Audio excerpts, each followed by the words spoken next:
రాష్ట్ర ప్రభుత్వం ఇచ్చిన మాట తప్పింది. సమగ్ర శిక్ష ఉద్యోగులకు ఇవ్వాల్సినటువంటి జీతభత్యాలు పెంపులో కానీ లేకపోతే ఇవ్వాల్సినటువంటి ఈఎస్ఐ పిఎఫ్ ఇవి కూడా ఇవ్వకుండా అన్యాయం చేస్తోంది. రెగ్యులేట్ చేస్తామన్నటువంటి హామీని నెరవేర్చలేదని గత కొంతకాలంగా పెద్ద ఎత్తున ఆందోళన కార్యక్రమాలు చేస్తున్నారు. ఈరోజు అంగన్వాడీలతో పాటు ఇక్కడ ఉన్నటువంటి ఈ సర్వశిక్ష అభియాన్లో పనిచేసేటువంటి ఎవరైతే ఉద్యోగులు ఉన్నారో వీరంతా కూడా నిరవధిక సమ్మెకు దిగారు. మనతో మాట్లాడడానికి సంఘం నాయకులు ఉన్నారు, మనతో మాట్లాడండి. సార్, ఎందుకోసమండి మీరు ప్రధానమైన డిమాండ్ ఎందుకు?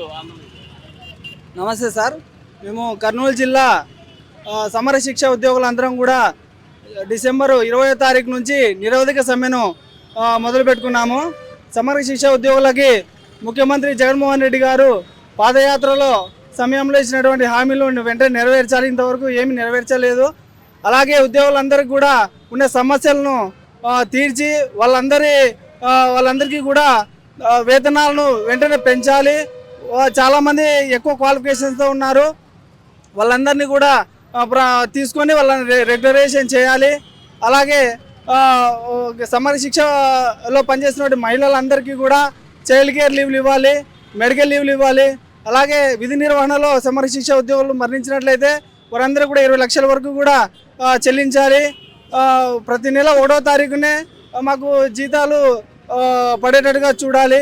ఎందుకంటే మేము గవర్నమెంట్ నుంచి వచ్చే ప్రతి పథకాన్ని కూడా ఎడ్యుకేషన్ డిపార్ట్మెంట్లో వచ్చే ప్రతి పథకాన్ని కూడా మేము రాత్రి పగలు పనిచేస్తూ మేము అందిస్తూ ఉన్నాము. అమ్మఒడి అయితేనేమి, జగనన్న అమ్మఒడి, జగనన్న గోరుముద్ద, విద్యా దీవెన ఇలాంటి చాలా పథకాల్లో మేము ముందంజలో ఉండి చేస్తూ ఉన్నాము. మేమందరం చేస్తేనే అవన్నీ సక్సెస్ఫుల్గా ముందుకు అవుతున్నాయని కూడా మీరు గుర్తుపెట్టుకోవాలి. మేము ఏవైతే కష్టపడి చేస్తున్నామో మా కష్టాన్ని మీరు గుర్తించాలి. మీరు వచ్చి 4 సంవత్సరాలు అయినప్పటికీ కూడా ఇప్పటికి కూడా మా మీద ఒక చూపు కూడా చూడలేదు, ఇంతవరకు మమ్మల్ని పట్టించుకోలేదు. ఇకనైనా కూడా మమ్మల్ని పట్టించుకుంటారని మేము వేడుకుంటున్నాము. రావాలి, ఖచ్చితంగా వచ్చి మా సమస్యలను చూడాలి. అంతవరకు మేము పోరాటము ఆపము. ఖచ్చితంగా మా న్యాయమైన డిమాండ్ల కోసం మేము పోరాడుతూనే ఉంటాము. మీరు చెప్పండి, మీకు ఇచ్చే జీతం ఎంత, మీరు చేస్తున్న పని ఎంత? సార్, నా పేరు నాగరత్నమ్మ. నేను కేజీబీలో దాదాపు 15 సంవత్సరాల నుంచి పనిచేస్తున్నాను. నేను ఇక్కడ 2010లో జాయిన్ అయినప్పుడు నాకు 3000 జీతం. అప్పటి నుంచి మేము పోరాటం చేయడం ద్వారా 2014లో ఒక 9000 పెంచింది. మళ్ళీ 2017లో మేము ధర్నాలు పోరాటం చేయడం ద్వారా 17,000 వరకు జీతం పెంచడం జరిగింది. తర్వాత మేము ఈ గవర్నమెంట్ జగనన్న పాదయాత్రలో ఇచ్చిన హామీల ప్రకారం చూసినట్లయితే మాకు ఈ 4.5 సంవత్సరాలైంది జగనన్న ప్రభుత్వం వచ్చి ఎంటీఎస్ జీవోని ఇచ్చారు. సోషల్ వెల్ఫేర్కు, తర్వాత మోడల్ స్కూల్స్కు, ఏపీఆర్ఐకు వర్తింపజేశారు. కానీ మేము కేజీబీలో పనిచేస్తున్నటువంటి సిబ్బందికి ఎంటీఎస్ జీవోని ఇచ్చినట్లయితే GO number 40, GO number 5, GO number 24ను జీవోల రూపంలో ఈ గవర్నమెంట్ మార్చినా కూడా ఇప్పటి వరకు మాకు ఎంటీఎస్ను అమలు చేయలేదు. మా న్యాయమైన డిమాండ్ ఏంటంటే, ఇప్పుడు అక్కడ ఉన్నటువంటి ఉద్యోగస్తులకు ఏ విధంగా అంటే గవర్నమెంట్తో పాటు సమానంగా చేస్తున్నటువంటి సమగ్ర శిక్షలో పనిచేస్తున్న ఎడ్యుకేషన్ డిపార్ట్మెంట్లో పనిచేస్తున్న కేజీబీ సిబ్బంది కూడా ఎందుకు మాకు ఎంటీఎస్ అమలు చేయరనేది మా ప్రధానమైన డిమాండు. తర్వాత గవర్నమెంట్ ఉద్యోగస్తుల్లాగానే మాకు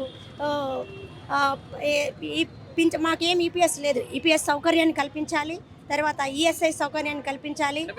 చెప్పండి, మహిళలకు సంబంధించినటువంటి చైల్డ్ కేర్ కానీ లేకపోతే మహిళా మెడికల్ లీవ్ ఎందుకు? సార్, చైల్డ్ కేర్ లీవ్లు కావాలి సార్. ఇప్పుడు మహిళా ఉద్యోగులు మేము గవర్నమెంట్ ఉద్యోగులతో పోలిస్తే 24 అవర్స్ హాస్టల్లోనే వర్క్ చేస్తున్నాం.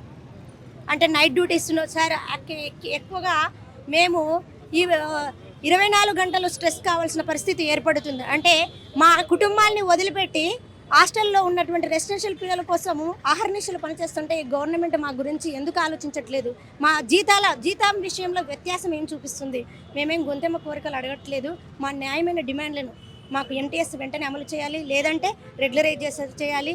మాకు వెంటనే 62 సంవత్సరాలకు పదవి విరమణ పెంచాలనేది మా ప్రధానమైన డిమాండ్. చైల్డ్ కేర్ లీవ్స్ ఇవ్వాలి, అలాగే మెటర్నిటీ లీవ్స్ కూడా వర్తింపజేయాలి. ఇంకొకటి సార్, మా ప్రధానమైన డిమాండ్ ఏంటంటే, ఇప్పుడు గవర్నమెంట్ రూల్స్ ఒకటే అయితే కేజీబీలో రూల్స్ వేరు ఉన్నాయి.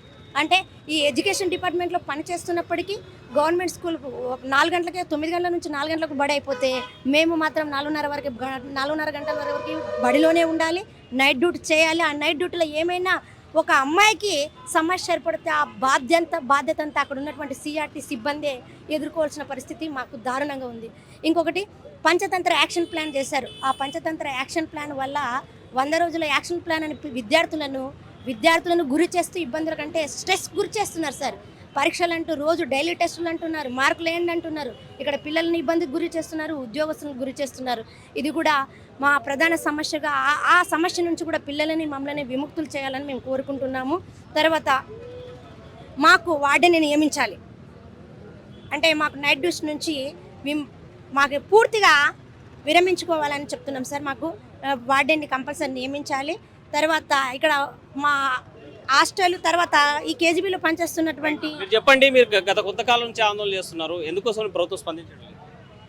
ఈ ప్రభుత్వము మొద్దు నిద్రపోతుందని చెప్పడానికి ఇదే కారణం. గత 4 సంవత్సరాలుగా మా జగనన్న వస్తారు, మా జగనన్న వింటారు, మా జగనన్న మమ్మల్ని రెగ్యులర్ చేస్తారు అనే ఎదురు చూస్తూనే ఉన్నాము. ఈ విద్యాశాఖకు ఎంత మూలం ఈ సమగ్ర శిక్ష కుటుంబంలో చేసే ప్రతి ఒక్క విభాగ ఉద్యోగులు ఉన్నారు. దీంట్లో మెసెంజర్లు ఉన్నారు, కంప్యూటర్ ఆపరేటర్లు ఉన్నారు, ఎంఐఎస్ కోఆర్డినేటర్లు ఉన్నారు, సిఆర్ఎంటీలు ఉన్నారు, పార్ట్ టైం ఉద్యోగులు ఉన్నారు, కేజీబీ వాళ్ళు ఉన్నారు. వీళ్ళందరూ కలిస్తేనే విద్యాశాఖకు ఒక గుర్తింపు ఉంది. ప్రతి ఒక్క విద్యాశాఖ నుంచి వచ్చే టెక్స్ట్ బుక్లు అయితేనేమి, విద్యాశాఖ నుంచి పెట్టే ప్రశ్నపత్రాలు అయితేనేమి, విద్యాశాఖకు ఇచ్చే ప్రతి ఒక్క జగనన్న జేవికే కిట్లు అనగా జేవికే కిట్లు, మండల విద్యాశాఖ వచ్చే ప్రతి ఒక్క దాన్ని డిస్పాచ్ చేసేది ఈ సమగ్ర శిక్ష కుటుంబం. ఈ ఎంఈఓ ఆఫీసులో పనిచేసే వీళ్ళందరూ కనబడలేదా మా జగనన్న గారికి? బొత్స సత్యనారాయణ గారికి ఎన్నిసార్లు వెళ్ళి చెప్పాము, మేము పరిశీలిస్తాం చూస్తాం అనుకుంటూ 4 సంవత్సరాలుగా దీన్ని మాట మార్చుకుంటూ రావడం ఇది పద్ధతి కాదు. మేమందరం ఈరోజు రోడ్డు మీద పడ్డానికి కారణము మీరే బాధ్యులు అని మేము సగౌరవంగా ఈ రోడ్డు మీదకి వచ్చి ఈ సమ్మెని మేము నిరవధికంగా మేము కొనసాగిస్తాము. మీరు చెప్పండి, మీరు పోరాటం చేస్తున్నారు, ఈ సమగ్ర శిక్ష ఉద్యోగులకు ఎందుకు ఈ శిక్ష ఇస్తుంది ప్రభుత్వం? మా పేరు ఈ రంగనగౌడు, సిఆర్ఎంటీ. ఈ గవర్నమెంటు మన సీఎం జగన్ గారు పాదయాత్రలో భాగంగా అనేక హామీలు ఇచ్చారు. ముఖ్యంగా ఏపీ సమగ్ర శిక్ష ఉద్యోగులకు 4.5 సంవత్సరాల నుంచి కాంట్రాక్ట్ ఉద్యోగులని రెగ్యులర్గా చేస్తామని హామీ ఇచ్చారు. వాటన్నిటిని మరిచారు. 4.5 సంవత్సరాలుగా మేము పోరాటం చేస్తున్నాము. ఆయనకు చీమ కుట్టినట్లు కూడా లేదు. ఇప్పుడు మాకు ఈ సమస్యల పరిష్కారము దారి లేనందువలన తప్పనిసరి పరిస్థితుల్లో సమ్మె కొనసాగించాల్సి వస్తుంది. ఇకనైనా కళ్ళు తెరిచి మా వైపు తిరిగి చూసినచో ఆయనకు మంచిగా ఉంటుంది. మా పట్ల అన్యాయం చేసినచో మేము భవిష్యత్తులో మాకు తీవ్ర పరిణామము చూపిస్తామని హెచ్చరిస్తున్నాము.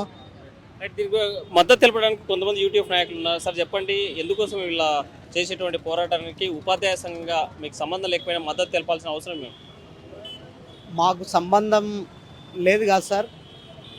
ఎంఆర్సీల్లో మాతో పాటు పనిచేసే వాళ్ళు విద్యాశాఖలో ఉన్న వాళ్ళకు మేము మద్దతు ఖచ్చితంగా ఇవ్వాలి. మా రాష్ట్ర కమిటీ కూడా, యూటీఎఫ్ రాష్ట్ర కమిటీ కూడా సిఆర్పి సమగ్ర శిక్షలో పనిచేసే వాళ్ళకు మన మద్దతు సంపూర్ణంగా ఉంటుంది. మీరందరూ వాళ్ళకు అన్ని జిల్లాల్లో ఈ సమ్మె జరిగే చోటికి వెళ్ళి వాళ్ళకి మద్దతు ఇవ్వండి అన్నారు. ఎందుకు అంటే సిఆర్పీలు అనేది మాతో వాళ్ళకు లింక్ ఉంటుంది కాబట్టి వాళ్ళకు ఖచ్చితంగా మేము మద్దతు ఇవ్వాలి. ఏదైతే పాదయాత్రలో మా గవర్నమెంట్ వచ్చిన తర్వాత మీకు అన్ని రకాలుగా నేను మేలు చేస్తాను, మీకు న్యాయం చేస్తాను, మీకు రెగ్యులర్ చేస్తాను అని చెప్పిన వ్యక్తి ఈరోజు తప్పించుకు తిరగడం అనేది మంచిది కాదు. కాబట్టి వాళ్ళ న్యాయమైన డిమాండ్లు నెరవేరే వరకు వాళ్ళ వెంట మేము ఉంటాం. వాళ్ళకు అన్ని రకాలుగా సహాయ సహకారాలు మేము అందిస్తాం. వాళ్ళ యొక్క సమస్యలు నెరవేరే వరకు వాళ్ళు పట్టుదలగా వాళ్ళు ఉండేటట్లుగా మేము వాళ్ళ వెంట ఉంటాం. ఏది ఏమైనా ఖచ్చితంగా ఏదైతే సుప్రీంకోర్టు ఏది చెప్పింది వాళ్లకు కనీస పనికి సమాన పనికి సమాన వేతనం 26,000 కనీస వేతనం వాళ్ళకి ఇవ్వాలి. మరి ఎందుకు ఆ విధంగా ఇవ్వడం లేదు గవర్నమెంట్ అనేది? కాబట్టి ఆలోచించాలి. వాళ్ళ యొక్క న్యాయమైన డిమాండ్లు నెరవేరే వరకు వాళ్ళ వెంట మేము ఉంటాం. ఖచ్చితంగా ఆ నెరవేరకపోతే ఉద్యమాలు ఇంకా ఉధృతం చేస్తాం, వాళ్ళకి సపోర్ట్గా ఉంటాం. ప్రధానంగా ఒకటే చెప్తున్నారు, ఎవరైతే అవుట్సోర్సింగ్ ఉద్యోగులు ఇక్కడ పనిచేస్తున్నారో సమగ్ర శిక్ష ఉద్యోగులు ఎవరైతే ఉన్నారో వాళ్ళ సమస్యలు పరిష్కారం అయ్యేదాకా ఉపాధ్యాయ సంఘాలు కూడా మద్దతు తెలుపుతాం. ఇప్పటికైనా ప్రభుత్వం స్పందించాలి, అలా స్పందించకపోతే ఉద్యమాన్ని తీవ్రతరం చేస్తామంటారు ఇక్కడ ఉన్నటువంటి నిరసనకారులు. వీడియో జర్నలిస్ట్ చంద్రశేఖర్తో హుస్సేన్ RTV, కర్నూలు. మరిన్ని వీడియోస్ కోసం ఛానల్ ని సబ్స్క్రైబ్ చేయండి. లేటెస్ట్ అప్డేట్స్ కోసం వాట్సాప్ ఛానల్ ని ఫాలో చేయండి. అండ్ లింక్ డిస్క్రిప్షన్ లో ఉంది.